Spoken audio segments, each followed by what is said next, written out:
अस्सलामुअलैकुम। आज हम आपके लिए लेकर आए हैं एक अलग सी रेसिपी। आज मैं ये नहीं कहूँगी कि आप इसको फटाफट जाके बना लीजिए, इसके अंदर थोड़ा सा टाइम लगने वाला है, लेकिन जब ये रेसिपी आपकी तैयार हो जाएगी यकीन जानिए कि आपका दिल खुश हो जाएगा और खाने वाले दोबारा से मांगेंगे। तो वीडियो को लाइक कर दीजिए और चैनल को सब्सक्राइब करना बिल्कुल नहीं भूलिएगा। तो इसके लिए सबसे पहले हमने एक 300 ग्राम की लौकी या घिया ले लिया है। ये देखें, इस तरह का ये होना चाहिए। ज़्यादा मोटा लेंगे तो उसके अंदर बीज होंगे, बिना बीज का आपको ये लेना है। तो इसको हमने छील लिया है। छीलने के बाद हमने इसको ग्रेटर से ग्रेट कर लिया है और उसका पानी वानी नहीं निचोड़ना है, बिल्कुल इसी तरह से ये आपको लेना है। ज़्यादा देर पहले आप ग्रेट करके रख देंगे तो इसका कलर डार्क हो जाएगा। इसको आपको एकदम हाथों हाथ ही करना है, सबसे लास्ट में आप यही काम करिएगा। अब हम इसमें डाल देते हैं 200 ग्राम बेसन। थोड़ा सा मैं बचा लेती हूँ, 1 टेबल स्पून के करीब। तो हमने ये बेसन इसके अंदर डाल दिया है। अब हम इसमें डाल देते हैं 1 मुट्ठी हरा धनिया, एक छोटी सी हमारे पास प्याज है और 1 हरी मिर्च भी है। 1/4 टीस्पून हमारे पास टर्मरिक पाउडर यानी कि हल्दी पाउडर है। आधा चम्मच लाल मिर्च है और आधा चम्मच ही हमने नमक ले लिया है और 1/4 टीस्पून हमने इसमें हींग भी डाली है। तो इसको पहले हल्का सा मिक्स करके हिला के देख लें, फिर हम इसमें पानी डाल देते हैं और बस इसको एकदम से, इसमें गुठली नहीं होनी चाहिए, इस तरह का आपको मिक्स करना है। बहुत आसानी से हो जाएगा। आप इसकी कंसिस्टेंसी देखें, ये ज़्यादा ज़रूरी है। ज़्यादा पतला होगा तो ये स्टीम होने में ज़्यादा टाइम लगेगा। तो एकदम जैसा आप पकोड़े बनाते हैं वैसे बैटर आपका ये होना चाहिए। तो ये बिल्कुल ऐसा ही हमें चाहिए था जैसा ये इस वक्त है। आप हिला के इसको देखें, बिल्कुल इस तरह का। अब हमने एक थाली ले ली है जिसको ऑयल से ग्रीस कर लिया है और हम इसको इसमें डाल देते हैं। थाली के अंदर अच्छे से पोंछ कर डाल देते हैं।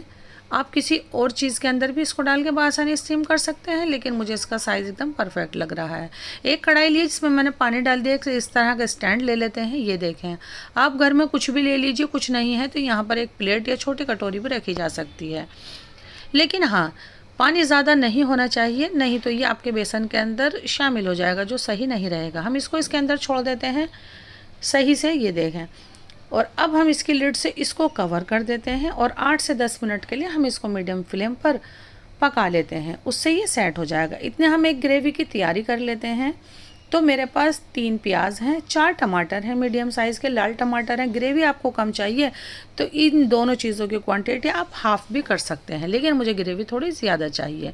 तो अब हम इसका ढकना लगाते हैं, बिना पानी डाले हम इसको पीस लेते हैं बिल्कुल बारीक। लहसुन अदरक का आपके पास पेस्ट नहीं है तो वो भी इसी में डालकर पीस लीजिएगा।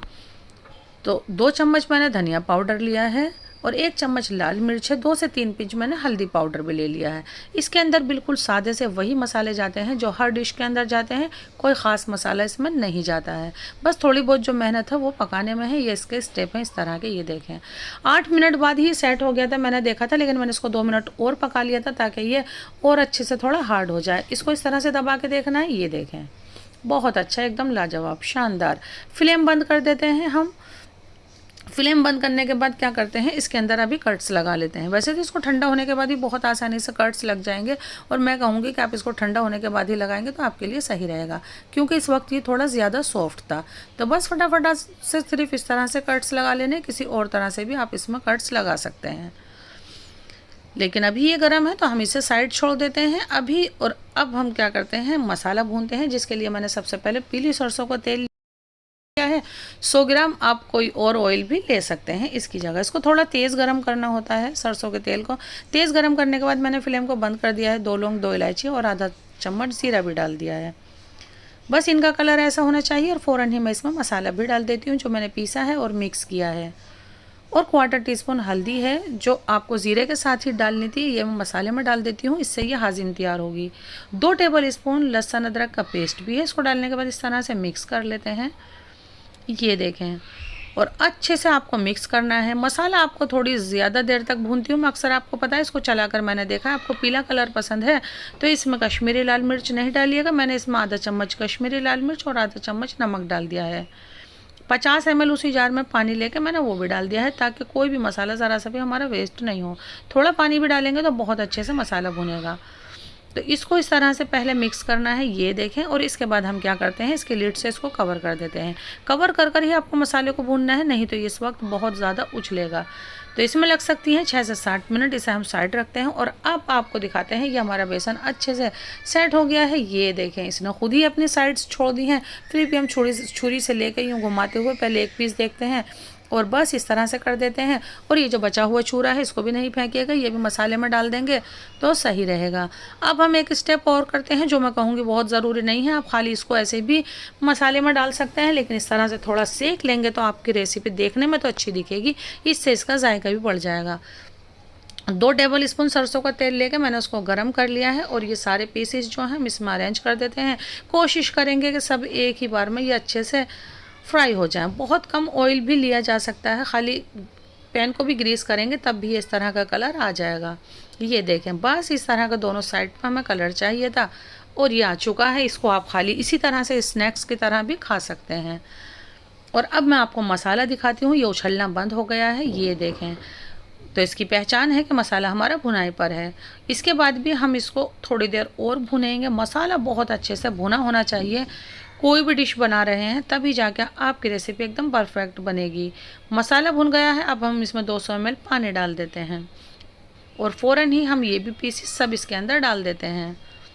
ये देखें, आप देखेंगे ये थोड़े कम भी हो गए हैं क्योंकि मैंने और बच्चों ने इसको थोड़ा खाया भी था। बहुत लाजवाब बनते हैं ये।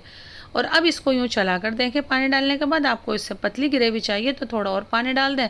मुझे भी थोड़ी और चाहिए तो मैंने उसी पैन में 100 ml पानी और ले लिया है और वो भी डाल दिया है। लेकिन इस वक्त आप इसका नमक ज़रूर चखें, लेकिन इसको बहुत ज़्यादा नहीं चलाएं आप इस वक्त। ये देखें, हर चीज़ एकदम परफेक्ट है, किसी भी चीज़ की ज़रूरत इसमें नहीं है। इसकी लिड से इसको कवर करते हैं, 2 से 3 मिनट पकाएंगे, ज़्यादा देर इसको पकाने की ज़रूरत बिल्कुल भी नहीं होती है। 2 से 3 मिनट के बाद आप देखेंगे हाँ ऑयल थोड़ा साइड्स पर आ रहा है।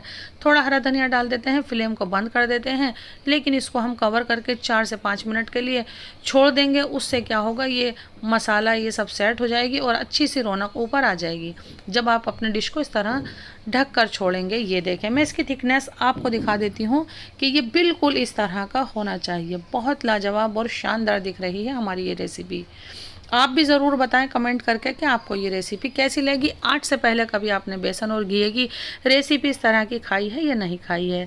चैनल को ज़रूर सब्सक्राइब कीजिएगा। फिर से आते हैं एक रेसिपी लेकर। अल्लाह हाफिज़।